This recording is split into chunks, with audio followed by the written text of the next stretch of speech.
বরিশালে চালের বাজারে অভিযান চালিয়েছে ভোক্তা সংরক্ষণ অধিদপ্তর। বৃহস্পতিবার সকাল থেকে দুপুর পর্যন্ত নগরীর পাইকারি চালের বাজার ফড়িয়াপট্টি এলাকায় এ অভিযান চালানো হয়।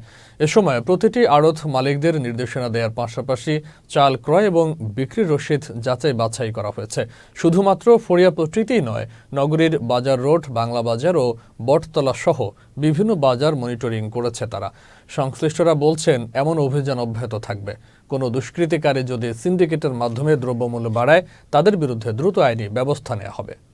আজকে মূলত এখানে চাল পট্টিতে আমরা বিশেষ করে তাদের মূল্য তালিকা আছে কিনা, তাদের কাছে ক্রয় রসিদ, বিক্রয় রসিদ, এগুলো এই ব্যবস্থাপনাগুলো ঠিকভাবে মেনটেন হচ্ছে কিনা এগুলো দেখছি। মূলত এই জায়গায় একটু ত্রুটি রয়েছে তাদের। দেখা গেল যে তারা যে দামে বিক্রি করছে সেই তালিকার সাথে ভাউচারের মিল নেই। তো এই কিছু কিছু ছোটো ছোটো ত্রুটি রয়েছে।